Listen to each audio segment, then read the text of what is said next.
Bonjour à tous et merci de votre fidélité au 6h30 sur RTI 1. Les chrétiens du monde entier célèbrent ce jour la Pâque résurrection du Seigneur Jésus-Christ de Nazareth. La fête de Pâques survient juste après la Semaine Sainte qui s'achève par la mort de Jésus et sa mise au tombeau. Et pour les chrétiens, la résurrection de Jésus est la vérité culminante de leur foi dans le Christ. Elle symbolise aussi la victoire de la vie sur la mort et l'entrée pour tout chrétien dans une nouvelle ère. Excellente célébration donc à la communauté chrétienne d'ici et d'ailleurs. Et puis Pâques, où la résurrection du Christ est la fête la plus ancienne et la plus importante chez les chrétiens. Les chrétiens de Côte d'Ivoire vivent donc l'événement. Elle aura un goût particulier dans le centre du pays. À Bouaké et autres localités, Pâques devient Pakinou, religion, culture et développement s'entremêlent. Et c'est le dossier signé Kader Sogodogo de RTI Bouaké. C'est la Pâque, Christ est ressuscité, vraiment ressuscité. Alléluia, Alléluia, Alléluia. Cette phrase résonnera dans toutes les paroisses chrétiennes à l'occasion de la veillée du week-end pascal qui s'annonce. Point phare, la vigile ou veillée pascale. À l'origine, la vigile commençait au milieu de la nuit et s'achevait au lever du jour avec la célébration de la messe de Pâques. Le lever du soleil symbolisait alors la résurrection du Fils de Dieu, la lumière chassant les ténèbres. Peu à peu, la vigile fut raccourcie et son horaire fut avancé au samedi soir. La veille pascale est la plus sainte des nuits parce qu'à travers des actes forts, marquants et parlants, le Christ véritablement vient rejoindre notre humanité. Cette célébration du samedi saint est composée de 4 grands moments. La première partie, c'est le rite du lycénaire ou l'annonce de la Pâque. La deuxième partie, c'est la liturgie de la parole. La troisième partie, c'est le rite baptismal. Et la quatrième partie, c'est la liturgie eucharistique où on va recevoir le corps du Christ. À Bouaké et dans le Grand V Baoulé, Pâques prend une autre dimension, sans écarter l'aspect religieux. Pakinou est désormais intégré depuis plusieurs décennies dans les mœurs. Retour massif des populations dans leur village. La période est favorable. Le cacao et le café, surtout, viennent d'être vendus. À la période de janvier à avril, ils ont fini les récoltes au niveau de la Basse-Côte. Donc, c'est la période propice pour venir faire les funérailles. Venir au village, saluer les parents. Venir au village, faire venir les enfants pour qu'ils puissent connaître ceux qui sont restés au village ici. Et cette période aussi, comme c'est un long week-end, il a appelé aussi les enfants de la diaspora afin qu'ils viennent pour se concerter en famille. La sphère universitaire, avec notamment les historiens, se sont intéressés au phénomène Pakinou. Puisque l'individu il est parti, il est resté en Basse-Côte, peut-être une certaine période, voilà. Et quand il vient, il se dit qu'il y a une divinité peut-être qui est restée sans assistance. Alors ils viennent pour renouveler le lien entre les ancêtres. Religion, culture, développement, le week-end pascal est surtout un moment de cohésion, de retrouvailles et de partage. Cette même atmosphère avec Kader Sogodogo et Gervais Kouassi, cap sur la commune de Sakassou pour être aussi témoin de la célébration de la Pâque du ministre d'État, ministre de la Défense, Ténébiraïma Ouattara, chez le roi du royaume Baoulé, Nanan Djedeu. La fête de Pakinou dans le grand centre focalise les attentions. L'esplanade de la cour royale des Baoulés à Sakassou, pour l'occasion, reçoit un hôte de marque. Le ministre d'État, ministre de la Défense, Ténébiraïma Ouattara, qui a voulu communier avec ses sœurs et frères du Oualebo durant cette période de grande réjouissance. Le ministre d'État avait à ses côtés des membres du gouvernement, les élus et cadres du grand centre, sans compter les autorités administratives. Sous la bâche réservée aux têtes couronnées, le roi des Baoulés, Nanan Kwaku Djedeu, et ses pairs, venus de toutes les régions du pays, sous la houlette du président de la Chambre des rois et chef traditionnel de Côte d'Ivoire, Sa Majesté Nana Amontanoué. La fête fut belle avec des prestations artistiques du terroir.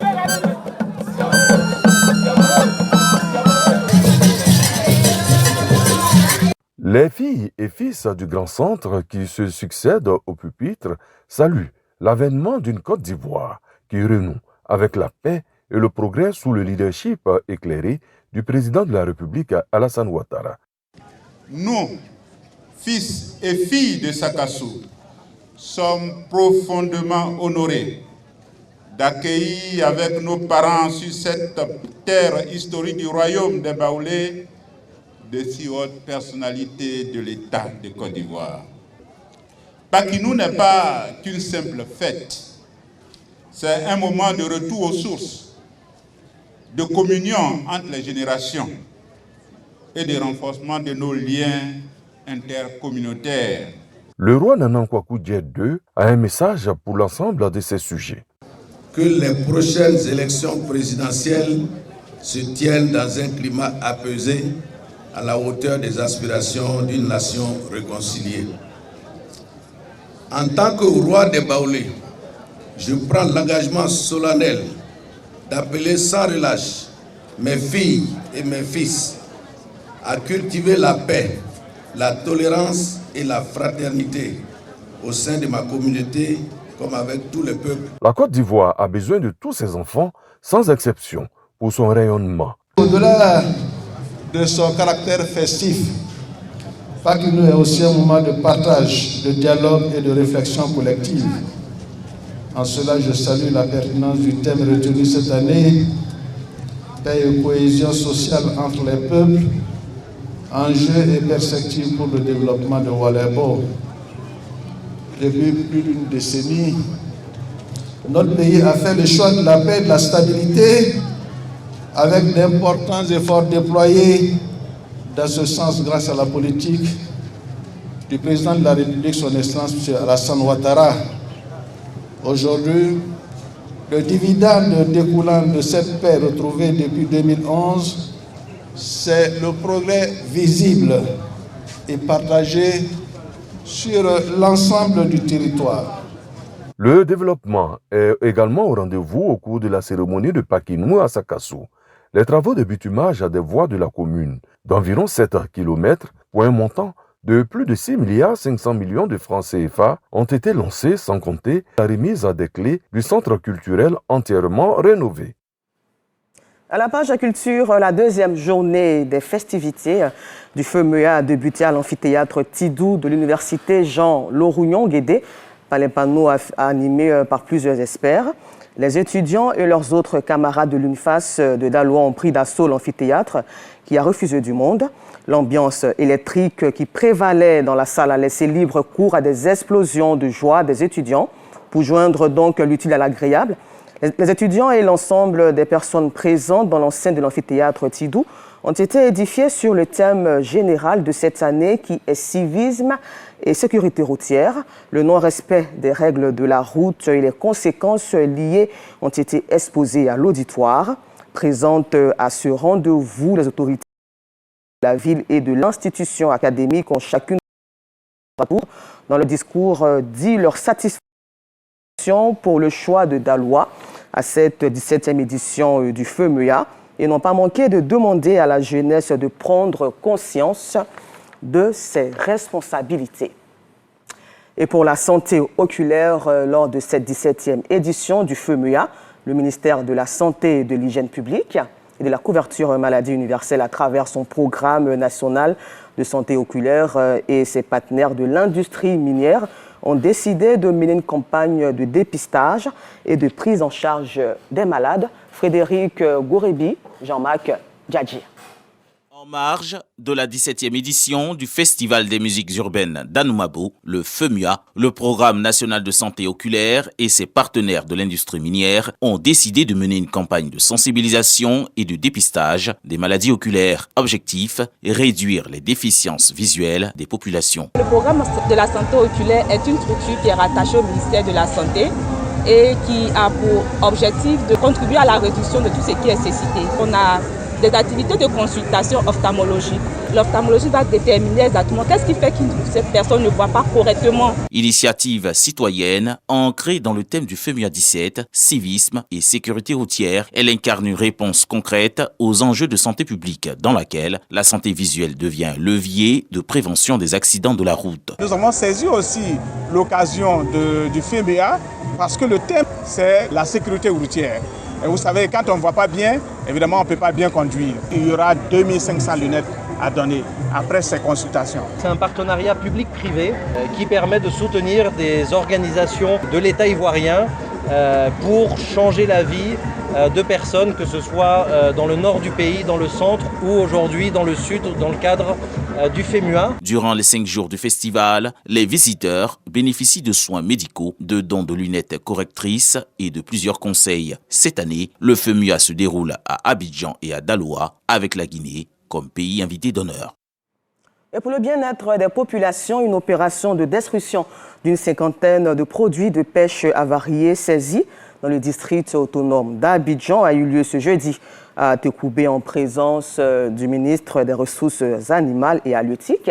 Et cette saisie de poissons de mauvaise qualité est le fruit de la coopération entre les services des douanes et services du ministère des Ressources animales et halieutiques, des suites d'une alerte des populations. Les précisions de Dangui Dangui. Dans cet établissement privé situé dans la commune d'Atekoubé et spécialisé dans la gestion des déchets, une cinquantaine de tonnes de poissons avariés saisis par les services du ministère des Ressources animales et halieutiques est en train d'être broyée sous le regard du ministre avant d'être enfouillie. Avant l'enfouissement, nous allons y déverser de la chaux pour faire une destruction, je veux dire, minérale complète du produit et la rendre réellement impropre à la consommation. Cette tentative de commercialisation de ces produits halieutiques de mauvaise qualité est passible de poursuites judiciaires, selon le ministre Sidi Timoko Touré. Ceci, il faut le relever, est une grosse infraction qui est passible de prison. Jusqu'à 6 ans de prison et des infractions qui sont susceptibles de paiement jusqu'à près de 50 millions de francs CFA. Cette saisie de poissons de mauvaise qualité est le fruit de la coopération entre les services des douanes et les services du ministère des Ressources animales et halieutiques des suites d'une alerte des populations. Et pour la valorisation des talents, le ministère de la Communication a rendu public la date du Salon international du contenu audiovisuel d'Abidjan SICA. L'édition cette année se tiendra du 26 au 27 juin prochain au Sofitel Hôtel Ivoire d'Abidjan.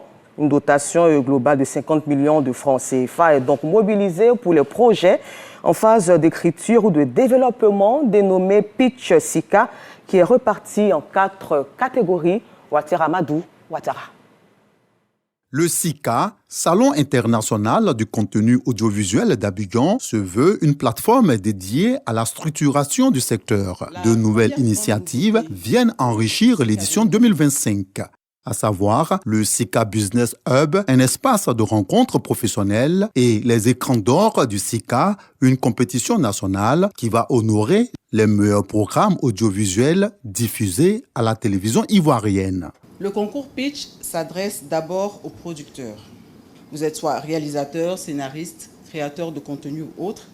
Il vous faut impérativement être lié à une maison de production. Et la maison de production qui vous accompagne doit être de droit ivoirien. Pour soumissionner, les candidats doivent déposer un dossier comprenant un synopsis détaillé. La présente rencontre est bien choisie pour le lancement des initiatives de valorisation des talents. Aux producteurs de contenu audiovisuel, votre adhésion et votre participation active aux éditions 2023 et 2024 du SICA sont des piliers de notre succès collectif. Votre présence et votre implication au sein des comités scientifiques et comités d'organisation témoignent d'une volonté inébranlable de construire un avenir prospère pour notre secteur. Conduit par le ministère de la Communication, le SICA est appuyé dans l'exécution par l'Agence de soutien et de développement des médias, ASDM. Et puis terminons ce temps d'information en République démocratique du Congo. Le moment est particulier cette année pour les chrétiens de Goma et Bukavu qui passent Pâques dans une zone occupée par les rebelles de l'AFC M23 dans le contexte du conflit qui domine l'Est du pays. Merci de nous avoir suivis et excellente suite de programmes sur RTI 1, la chaîne qui rassemble.